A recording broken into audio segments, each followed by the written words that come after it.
Welcome to the Bad Tutors podcast. If you're here for the newest, up-to-date, and accurate information on the nerdy topics that are near and dear to your heart, well, let me tell you, you ended up in the wrong place. Here we are all about hot takes, grandiose displays of misinformation.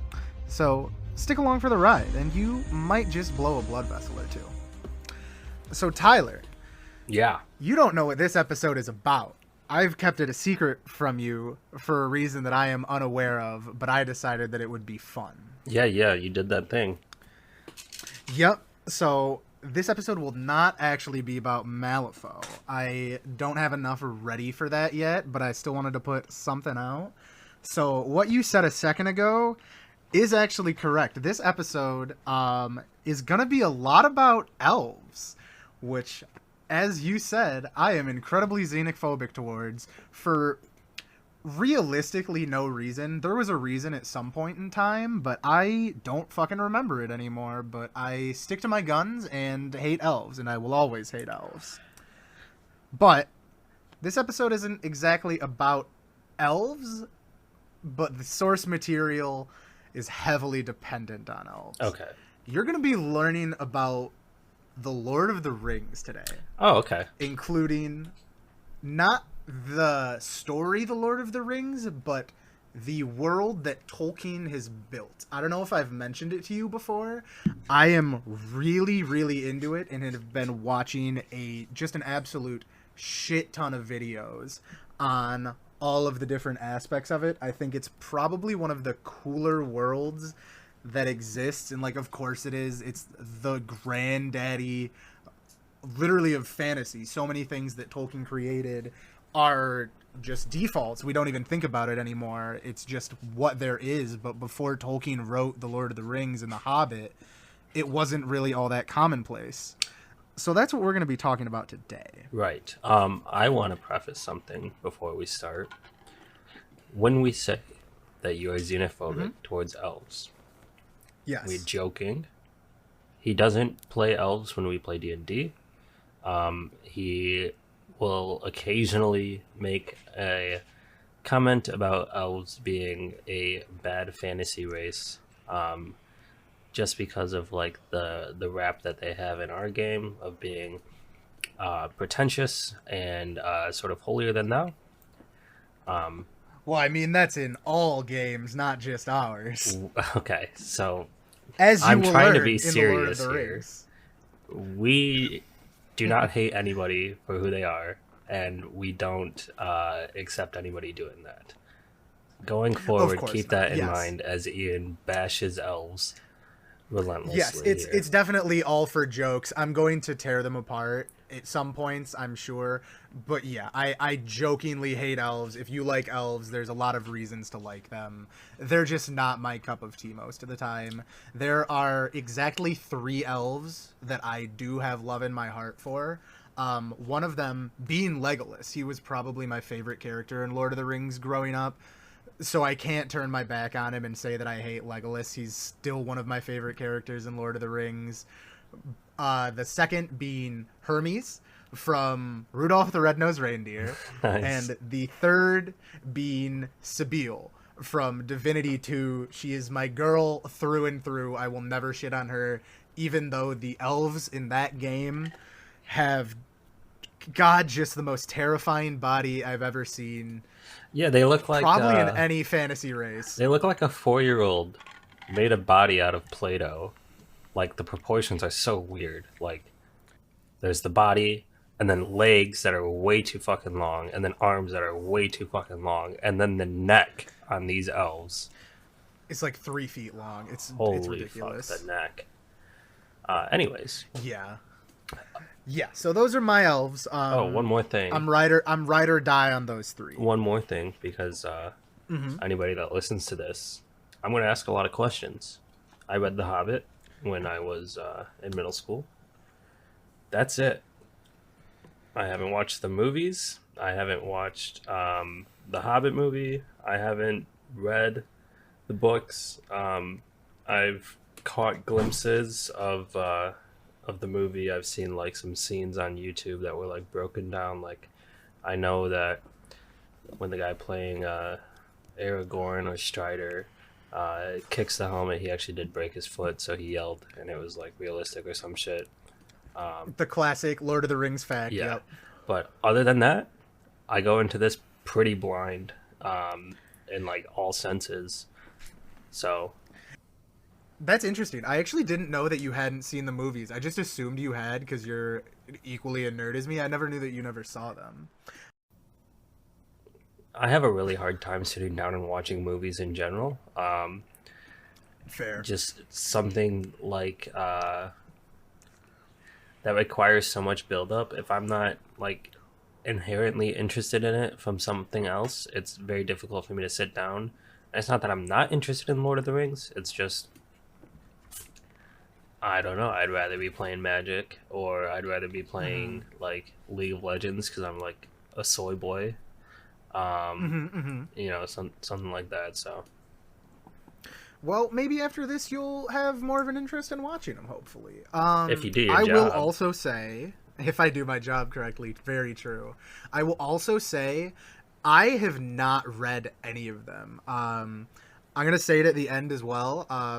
I'm giving a very big shout out to the YouTube channel Men of the West. They really helped me organize my thoughts. I like know this stuff from watching hours and hours and hours of lore content on Lord of the Rings, but I personally have not read the Silmarillion, Lord of the Rings, The Hobbit. I haven't read any of it. So a lot of this is, I don't want to say pulled from other channels, but like that's where my information is coming from. So if I'm missing things, and there's going to be a lot of things that are glossed over because there's just so fucking much. Tolkien, I credit as the writer that made it so every aspect of your world has to be fleshed out. You can't tell a story. You have to tell a story and then have the background on the 15 wars that came 250 years before the story. I credit Tolkien with that for everything good he did, and he did some amazing, absolutely amazing work. That's how it feels like for all fantasy worlds, which I love because I love getting into the lore of a world, but it's just so much goddamn information. I was originally planning on having this episode be covering everything from the creation of the world, like through the Lord of the Rings, in an hour. That's what I had this document originally that's named a lot of as, hand waving, was- and I know that as someone with Yeah. such like, yeah. I thought I could like kind of do it, and then I was watching through some videos, and then like 6 episodes in, it was like, all right, and now we're to the first age of man.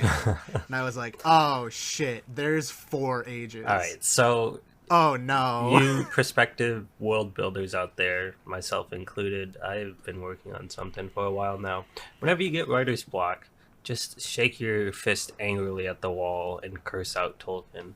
It's his fault. Honestly, for you. that is what I do. You have this burden on your shoulders to build a perfect world, and that's his fault. So fuck Tolkien. Continue. It is, honestly. All right, so let's get into it. So we're going to start with the creation of the world, obviously. Now, the god and ultimate creator of this world is Eru Iluvatar. He created the world of Ea. This is where the Lord of the Rings and all the subsequent stories take place. From nothing, he created the Ainur, which these are the beings that will eventually turn into the Valar and the Maiar, which of course we will get into. Okay.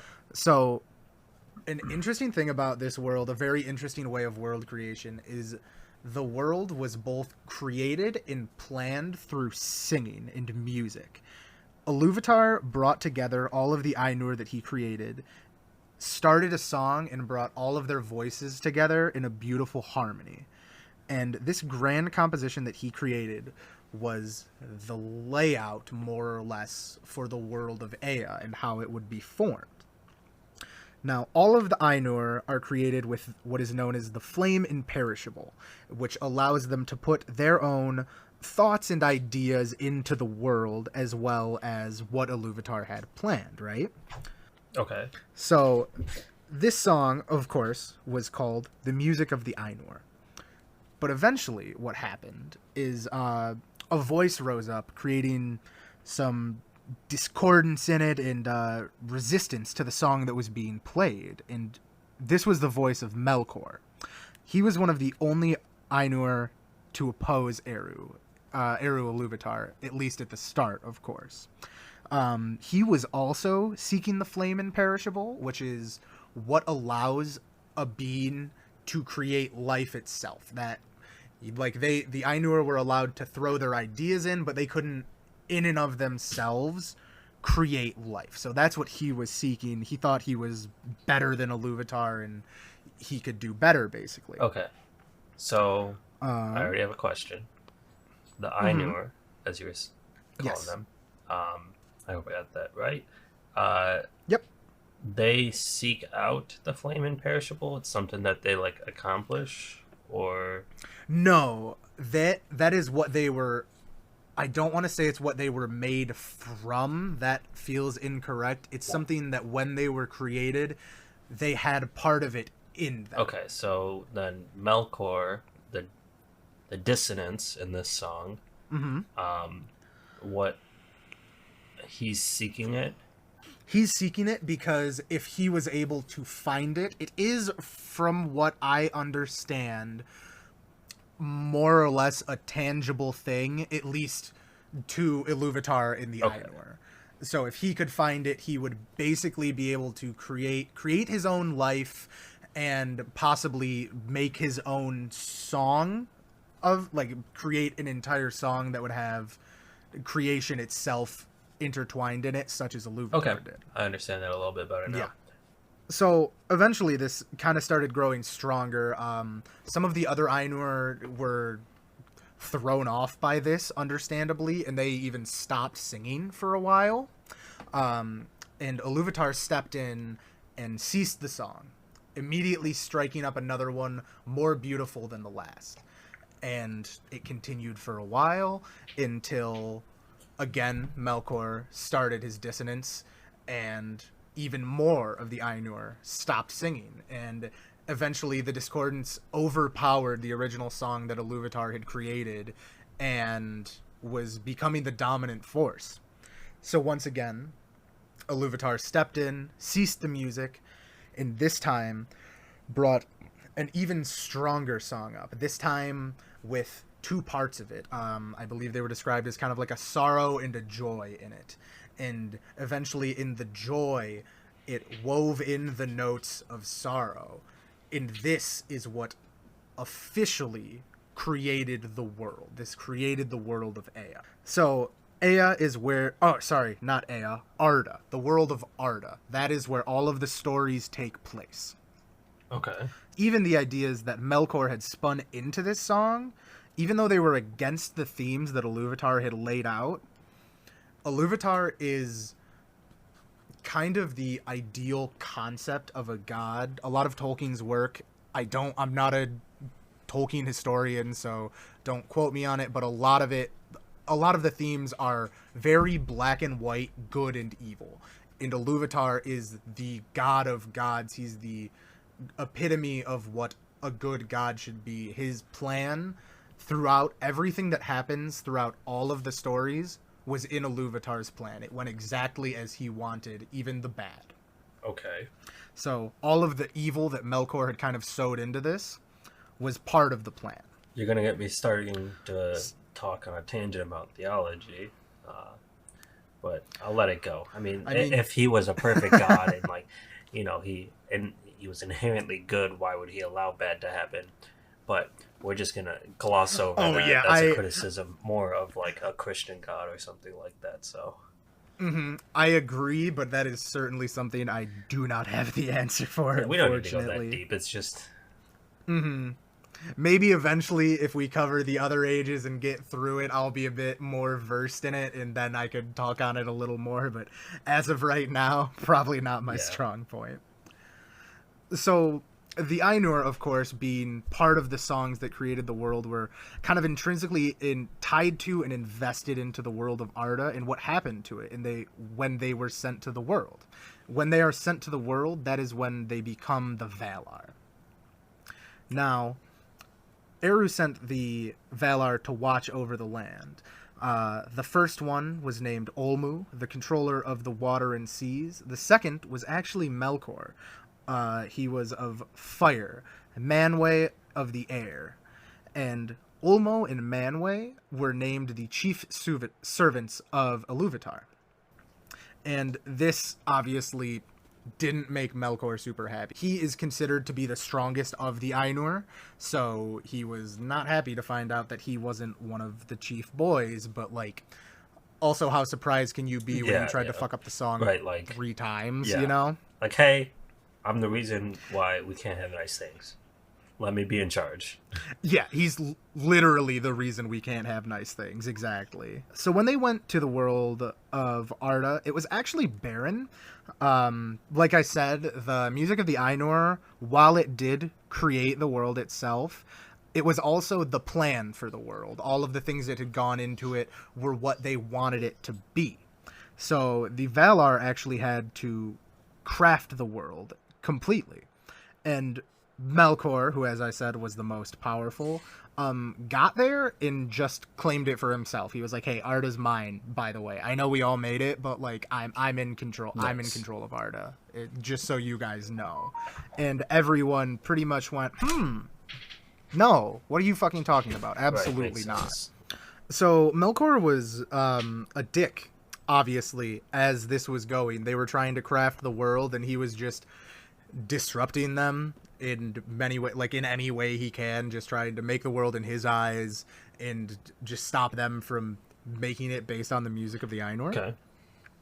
So eventually that led to Manwë banding together the Valar and the Maiar. The Maiar are, I believe, also Ainur, but they are a less powerful version of them. So they're just like the step down. So it would be Iluvatar, the Ainur / Valar, and then the Maiar.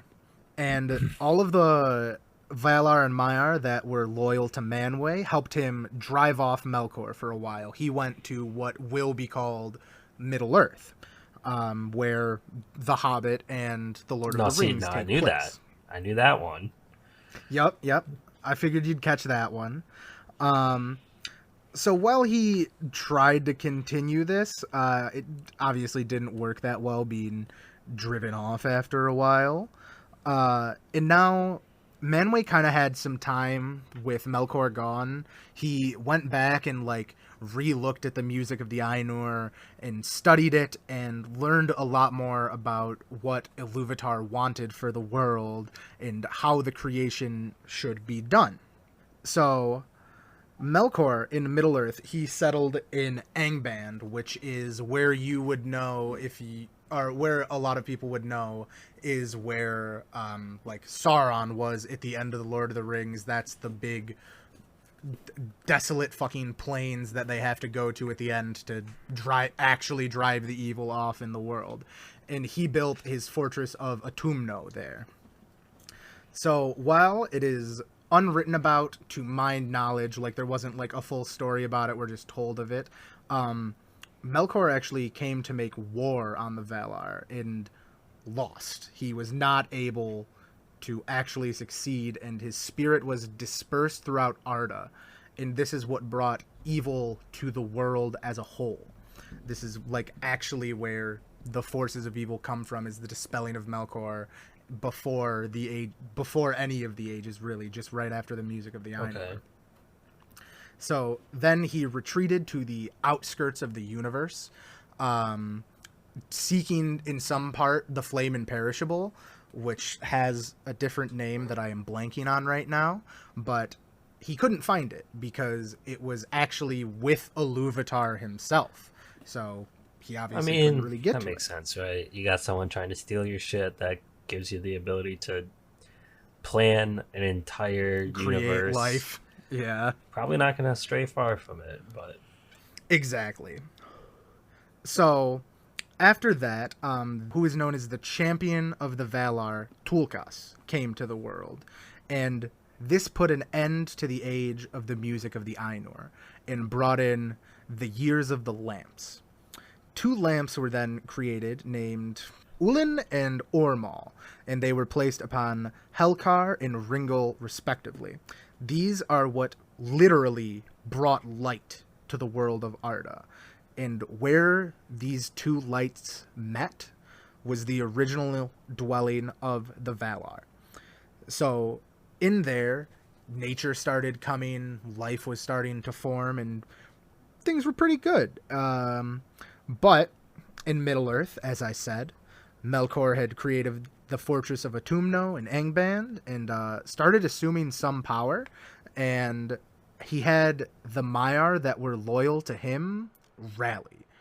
And these included both the Balrogs. These are the big fiery demon creatures. The Maiar kind of took on the form of the Balrogs, and they were like a lot of the generals and lieutenants in his army, for not for lack of a better word. That is exactly the word to use for them. They led his armies into battle, as well as Sauron.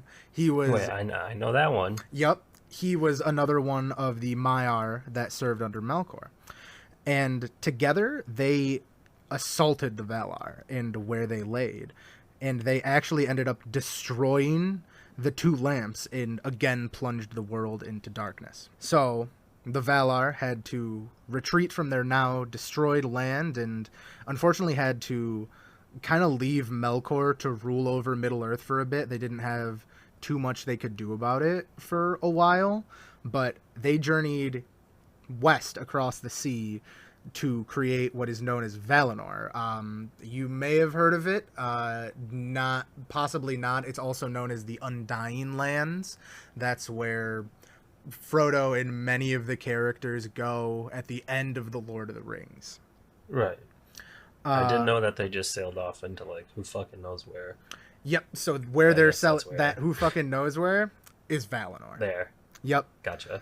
So they were still in the dark, though. And Yavanna, one of the other Valar, started singing a song that created two trees named Lorelin and Telperion. These are the gold and silver trees, and what end up becoming the ancestors of the sun and the moon. Now, the creation and tending of these trees gave birth to a new age. This was the Year of the Trees. And the year of the trees is what we will be covering in this episode today.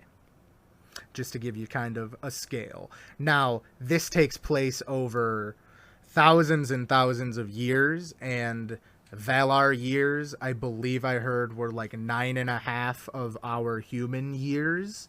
So, a long fucking time. That's how long this age lasted. Nice.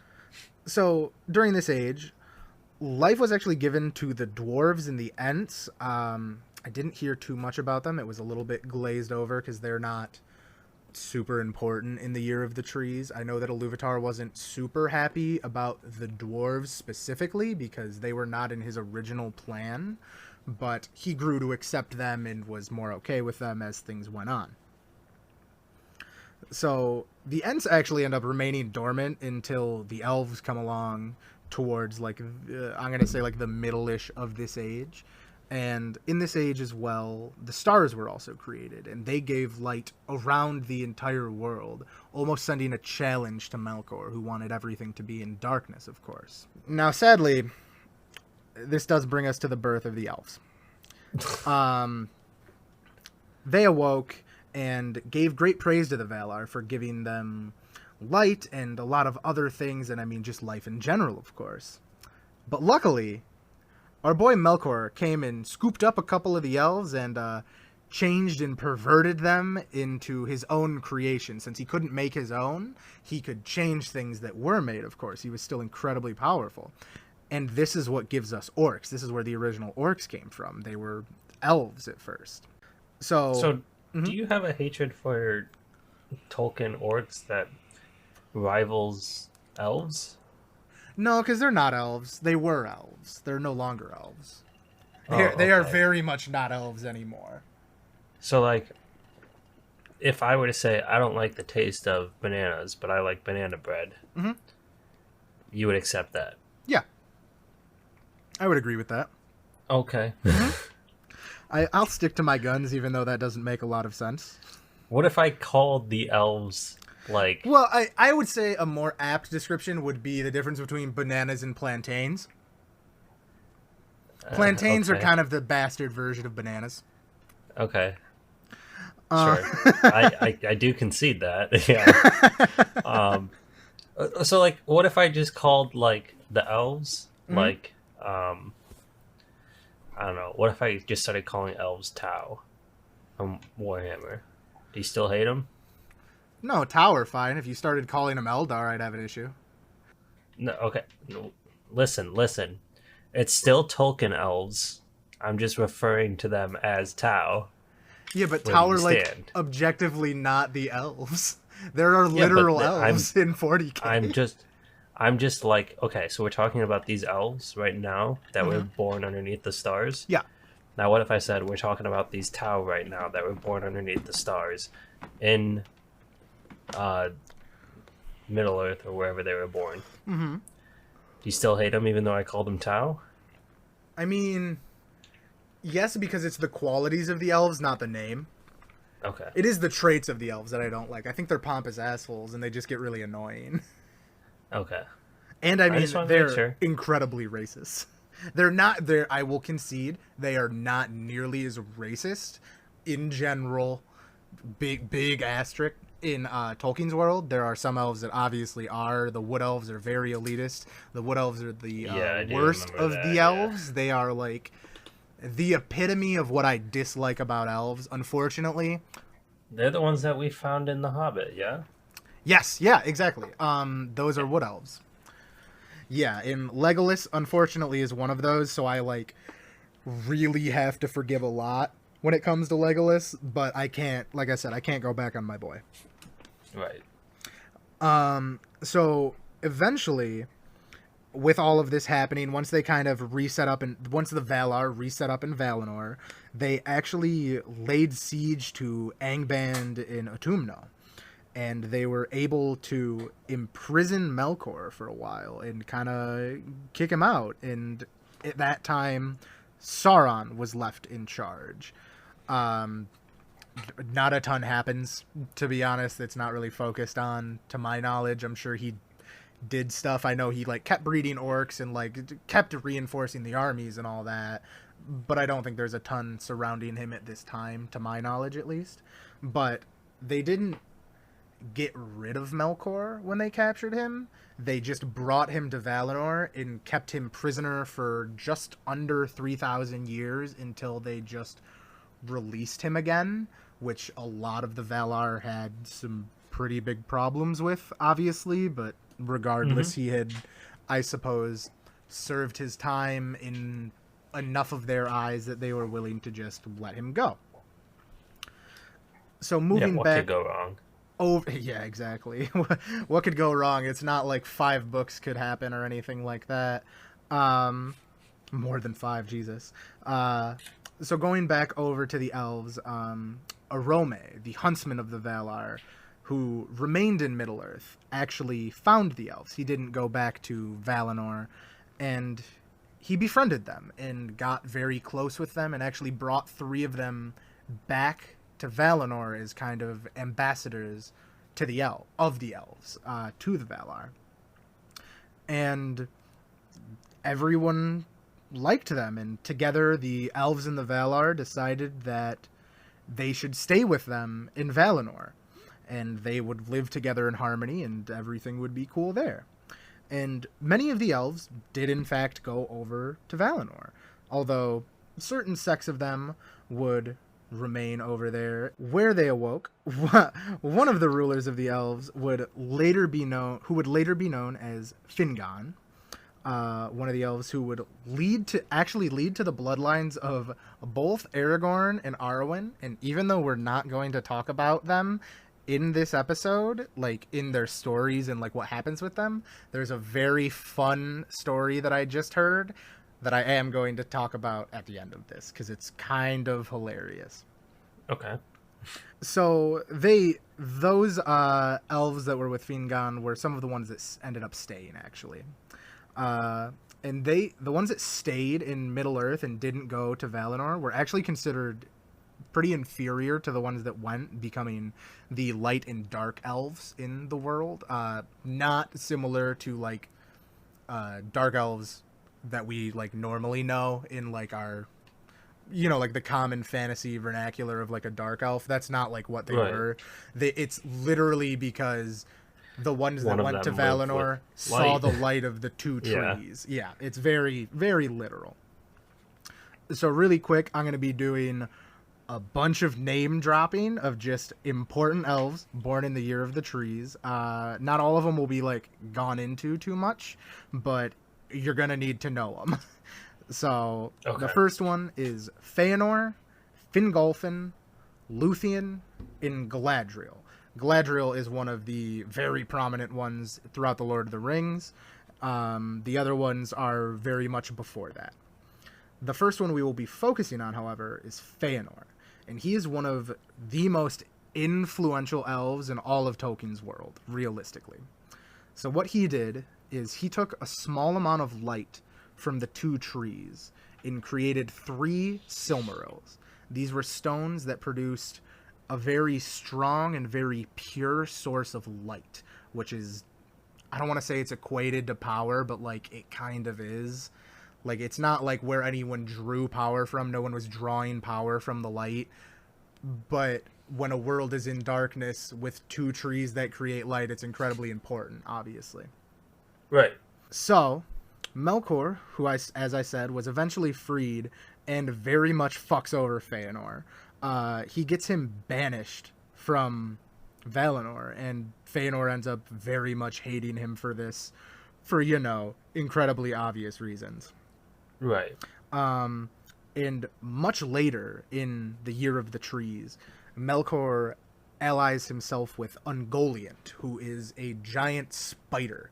I don't believe she is only a spider. She's just like a force of darkness, but she appears as a spider, and she leads to the creation of all of the spiders, all of the giant spiders throughout the rest of the legendarium, which is just kind of the word for all of the works of Tolkien is the legendarium.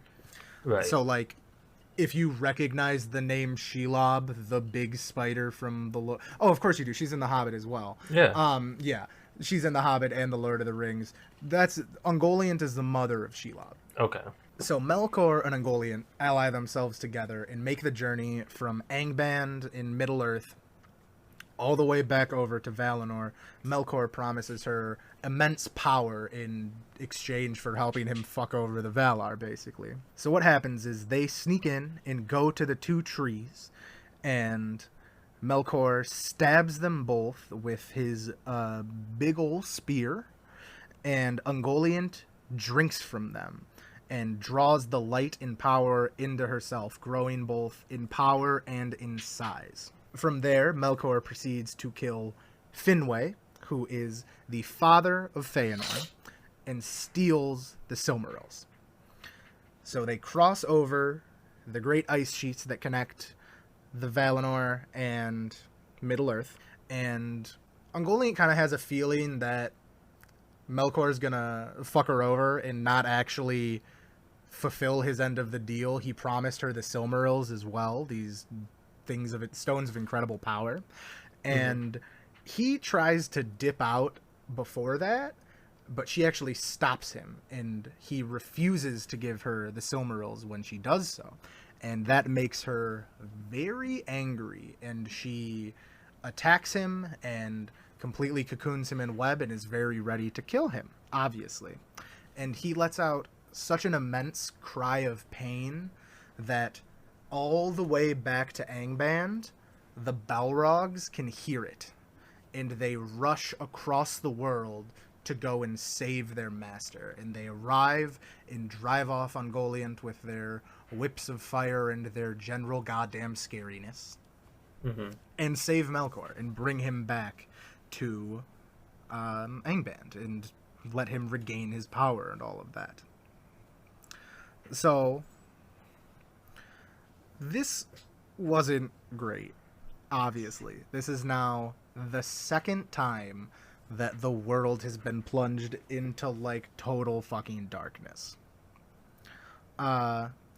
So together, a council of elves and Valar are banded, and they try and figure out how to restore light to the world. And the Valar ask Feanor to bring forth the Silmarils to see what they can do, see if they can restore it. He knows they were stolen and cannot do anything about it. And they're, like, obviously not happy with him, but, like, that's not his fault. And he says that they can only be created once. That power is now gone. He could not replicate what he's done in the past. So he ends up cursing Melkor and creating the Oath of Feanor, which is really bad in so many ways. Oaths in Tolkien's world have very real, tangible power. It's not just like, I'm gonna go do the thing. It's like, if you say that and then you don't do the thing, bad things will start happening to you. Like, they are very real. It's not something you fuck with in Tolkien's world, right? Okay. So, as a quick side note, luckily, somewhere in there, the Valar were able to save a leaf and a fruit from the two trees, respectively. And this is what ends up giving birth to the sun and the real sun and moon that is in the world. Now, this will matter a lot more going into the first age. We're not going to, like, really cover that, but it's a good side note to know that's where, again, the light will come from going forward. So, the Oath of Feanor stated that the Noldor, the clan of elves that Feanor was a part of, would not rest until the three Silmarils were back in their hands, and they would make war with anyone who withheld them or stopped them from getting them. Now, this caused a great rift in the Noldor. Not a lot of them agreed with it. That's a pretty extreme stance to take. Obviously, yeah, like, when you have creation on your side, like, you could figure something out, even if that does make Melkor more powerful. Like, you could figure something out, right? But no, yeah, but Feanor decided that. Just, like, damning the entire clan to eternal war. Yep, pretty much, against literally the devil of the world. Yeah, it was a choice and a half, for sure. But because of this, Feanor was exiled from the Valar. Something that extreme they didn't want with them. They weren't a warlike people. They weren't a fan of it. The murder of Finwë was actually the first murder in all of Arda. The only murder that had occurred in the world. So they, like, really weren't happy about this pledge for eternal war. Now, when all of them began to leave with Feanor, the Valar stopped them and went, hey, only he's exiled. You are all more than welcome to stay here with us. Like, you don't have to go do this. But this did very little to dissuade them, obviously, especially those who followed Feanor and agreed with the oath and took it with him. They were still going to go for it. So Feanor and his host of elves made it to the docks of that side of the world, who were controlled by the Teleri elves. Now, Feanor was hoping to both gain their help they were incredible shipwrights, so he wanted to have their help journeying across the ocean, as well as hoping that they would help him fight back Melkor and get the Silmarils back. Now, they didn't want to do that. They knew that that was against the will of the Valar, and they didn't want to. So they denied him of this. They didn't want to help. I don't believe they even wanted to help give him ships across to help him fulfill this, because they knew it was so against the will of the Valar. And this absolutely outraged Feanor. He went back, assembled his host of elves, and attacked his kin and slayed most of them. When they were in this attack, the host of elves that were traveling with Fingolfin, another one of the Noldor, arrived at this location and saw that there was a battle going on, and assumed, without any information, because he didn't have any, he arrived later, that the Teleri were in the wrong, and he, even if he doesn't agree with Feanor, they're still all Noldor, so he fought with them, and they completely slaughtered the Teleri and stole their ships and tried to sail off. Now, the Valar of the Waters very much tried to stop them, sinking a lot of their ships, but they were still able to make it across more or less up to the same ice plains that Melkor and Ungoliant had crossed, actually. And when they were like halfway through-ish, something came to them and gave them what is called the Doom of Mandos. To quote, it's, "Tears unnumbered ye shall shed, and the Valar will fence Valinor against you, and shut you out, so that not even the echo of your lamentations shall pass over the mountains. On the house of Feanor the wrath of the Valar layeth from the west unto the uttermost east, and upon all that will follow them shall be laid also. Their oaths shall drive them, and yet betray them, and ever snatch away the treasures that they have sworn to pursue. To evil end shall all things turn, that they begin well, and by treason of kin unto kin, and the fear of treason, shall this come to pass. The dispossessed shall they be forever." So this was literally saying, you guys royally fucked up. Never come back. You are not welcome here. You are no longer allowed in the Undying Lands. Which, for the elves, is a big fuck you. It's like getting kicked out of your parents' house for, like, smoking cigarettes in the basement or something. And then killing your brother. Crank it up. I'd say it's a little more. Yeah, exactly. It's a little more akin to killing your brother and getting kicked out of your parents' house. I was gonna say, like, take that and like crank it up to you getting arrested then for selling cigarettes to like 6-year-olds. Mm-hmm. But yeah. So in this crossing to Middle-earth, many of the elves cursed Feanor for what he had done to them. They were not happy with him. Fucking obviously, they had got banned from the land that they all called home. So, when Feanor and his host of elves reset into the ship, seeing that the ice plains were too treacherous to cross and it wasn't worth the effort, they got to Middle-earth, and one of his sons went, "All right, who are we sending back to go get the other elves?" And he went, "Nah, fuck that," and burned the ships, leaving them stranded in the ice plains to fend for themselves. Wait. Let me get this straight. Mm-hmm. Feanor got everybody kicked out because he's an asshole. Yup. Then the people that called him on being an asshole, mm-hmm. were like, "Hey, you're a dick." What they the said, fuck? "Okay, you guys stay here. We'll sail over to Middle-earth. Then we're gonna send some ships back, and then we'll get you over." Yep. And then he destroyed the ships. Correct. All right, Yet another time of elves betraying elves. You starting to see why I don't like elves and I think they're cunts? Okay, listen. I would get it if you said, "Do you see why I don't like Feanor?" I'd be like, "Of course. He's a massive dick." But again, I can't get on board with any sort of mass sweeping generalization like this. That's fair. We'll agree to disagree on that, certainly.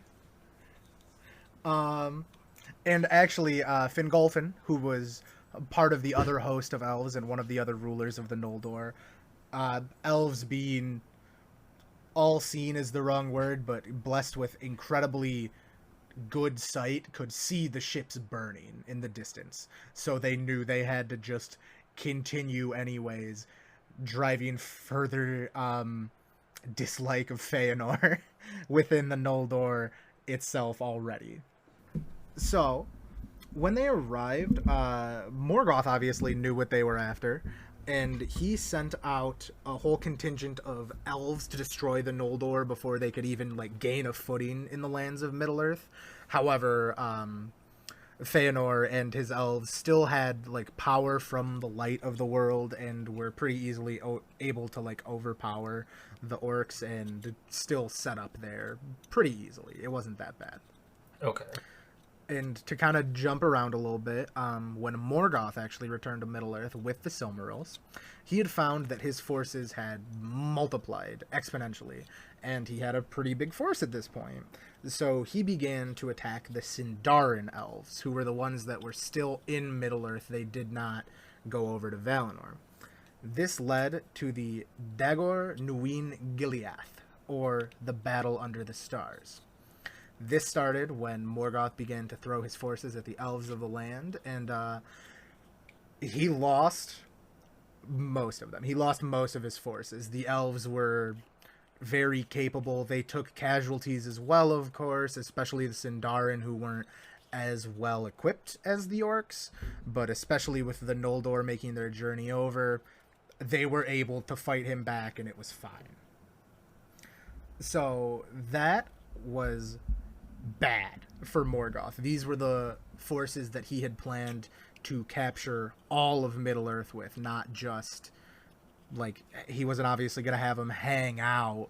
He was going to have them conquer Middle-earth, and so he could be in control of it. Now, one of the few silver linings for Morgoth in this is, even after he had lost the majority of his forces, Feanor, in a blind rage against the orcs, took himself and a small group of elves and pursued the retreating orc forces and very much overextended himself. He went way too far, and the orcs realized this, turned on him, and called in the Balrogs. And Feanor was nearly killed by Gothmog, the Lord of the Balrogs, who's a really fucking cool character that we'll get into. Not now, but at some point, because he's really, really cool. Luckily, Feanor's sons were able to gather a force of elves to come and save him. But he couldn't recover. His wounds were too grievous, and he still died. So it was a loss for Morgoth. But I don't think I said it already. Melkor, once the oath of Feanor was taken, became Morgoth, who will be referred to as the big evil from now on. Same person, his name's just Morgoth now. Okay. So Feanor now dead. Yes, Feanor is dead. The oath remains, and his sons must now continue on this oath of eternal war because he doomed them to it, basically. Which, creating the Silmarils and creating the Oath of Feanor is why I said he's one of the most influential elves in the whole legendarium. Like, that's like such a driving force for so many things that happen. The Silmarils being the source of power, and then eternal war with elves. Like, that's a big fucking deal, obviously. Yeah. So Morgoth actually sent, he was a nice guy. He sent an emissary to the sons of Feanor and offered them peace in exchange for just one of the Silmarils. He wasn't going to give them all of them, but he was going to give them one. And they went, oh, okay, sure, we'll do that. But they decided that they were going to take a much larger force of elves than they had told him they were going to, because obviously they weren't going to fucking trust the devil. That's a bad call. But unfortunately, or in my case, very fortunately, they got very fucked up because Balrog beats Elf. That's just how it works. Big fire demon kicks the shit out of an elf. It's just how it works. In fact, one of the sons, Maedhros, was captured by Morgoth and chained to a mountain by his right hand for decades, if not hundreds of years, to which I say, get fucked, elves. Good job, Morgoth. So a lot of things happen. We're going to glaze over a lot of it when they kind of like reunited. and Fingolfin ends up becoming the king of the Noldor. And this is what concludes the Year of the Trees. This will then move forward into the first age of Middle-earth. We are set up with the Noldor being kind of primed to start attacking Sauron. Not Sauron. Yes, Sauron, but not Sauron. To attack Morgoth and band together with the other races of Middle-earth, and leading into even coming together with the Valar to foreshadow a little bit, to lay siege to Angband and fight Morgoth where he is. Now, as I said, I had kind of planned for this to cover the entire works of Tolkien. As you can tell, we're already at 53 minutes, and this is not even into the first age. To put it into perspective, the stories of The Hobbit and The Lord of the Rings both take place in the third age. There are 2 ages to cover before we even get to that. So that was an impossible task that I learned pretty fucking quickly it wasn't gonna happen. So if there's interest, if you like it, maybe we'll continue into the other ages down the line. I really like it, obviously. I'm a huge fan, and I would definitely be willing to do more of it. Kind of in conclusion quickly, fuck elves, except for Legolas. He's pretty chill. Even though he's a wood elf, which, like I said, the worst of the elves. And like I said at the beginning, huge shout out to the Men of the West YouTube channel. They really helped me organize my thoughts in a lot of ways, and especially since I haven't read the books, it was very, very helpful, along with all of the dozens of other channels that I've watched and learned from. They're fucking great. Definitely check them out if you're interested. But quickly, the very fun side story about Aragorn, totally wrong series. Aragorn and Arwen. Yeah. So, Aragorn is, when you watch the movies, you wouldn't really be able to tell. He's not actually human. He is Dunedain, which are half-elf, which are way more long-lived than humans. They can live, I want to say, like something like 300 years or something. So, like, a lot older than humans. Okay. He was raised by Elrond. He was sent off to be raised by Elrond, who was also a Dunedain, but of elves and not men. Aragorn stuck with the human side. Elrond stuck with the elf side. Okay. Elrond and his children. Arwen is one of his children. In Aragorn's upbringing, Arwen was kind of hidden from him for reasons that I don't completely recall, but she was. So they're kind of what you could consider stepbrother and sister in a way. They were raised by the same people. They're kind of they're definitely from the same bloodline. So you could almost consider them brother and sister. Okay, hang on, pause. Mm-hmm. If I'm remembering this correctly, this bloodline that they were a part of was just like all of the elves of Middle-earth, yeah? Yes and no. They are, let me find it. They were from Fingon, who was, before that we didn't really talk about him. He was one of the original rulers, I believe, of the Noldor as well. So they're okay. From the same bloodline, but like no, they're not, like their parents were not the same people at all. Okay. Just wanted to make that clear. Mm-hmm. You're kind of, the way you're framing it, I think I know where this is going. I'm sure you do. And this is taken from a comedian that I really like that is very into Lord of the Rings as well. Where I'm going with it, or I'll finish the story first. So I'm going to spoil the Lord of the Rings a little bit for you, but I'm not going to say too much about it, obviously, just in case you ever want to watch it. The gist of the story. Mm-hmm. So Aragorn and Arwen end up being married at the end. That's like the ending. So It's not like really spoiling anything, and like clearly she's the romance option for Aragorn. So like if you were watching the movies and didn't see it, you're an idiot. They end up getting married. So what this leads into is one of the greatest tropes in porn that we have currently is, what are you doing, stepbrother? And this can be taken back and attributed to J.R.R.